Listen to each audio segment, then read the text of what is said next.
بسم اللہ الرحمن الرحیم۔ محرم میں کون سے مصائب پڑھے جائیں؟ پہلا سوال، مجالس امام حسین علیہ السلام کے عنوان سے جمع شدہ مال میں سے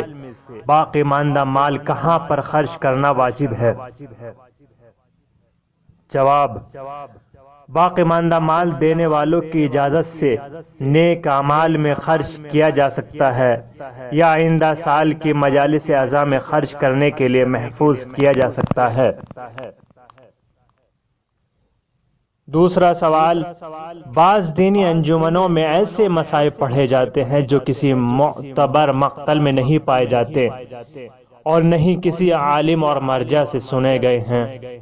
اور جب ان مصائب کے پڑھنے والوں سے ان کے حوالے کے بارے میں سوال کیا جائے تو جواب دیتے ہیں کہ اہل بیت نے اس طرح ہمیں سمجھایا ہے یا اس طرح ہماری ہدایت کی ہے، اور یہ کہ کربلا کا واقعہ فقط کتب مقاتل اور قول علماء میں نہیں پایا جاتا بلکہ ذاکر اور خطیب کے لیے بعض اوقات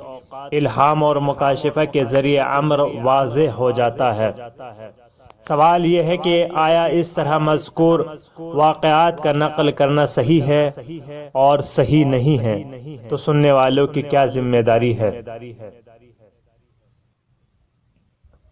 جواب، مذکور طور پر بغیر کسی مستند روایات یا ثابت شدہ تاریخ کے ماخوذ کے واقعات نقل کرنے کی کوئی شرعی حیثیت نہیں ہے۔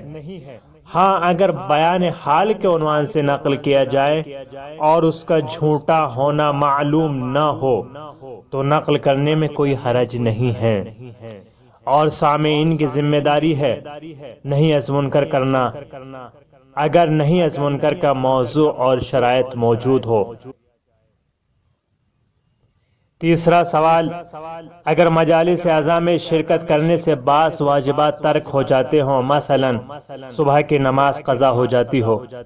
تو آیا دوبارہ ایسی مجالس میں شرکت نہیں کرنا چاہیے یا یہ کہ ان مجالس میں شرکت نہ کرنا اہل بیت علیہم السلام سے دوری کا سبب ہے؟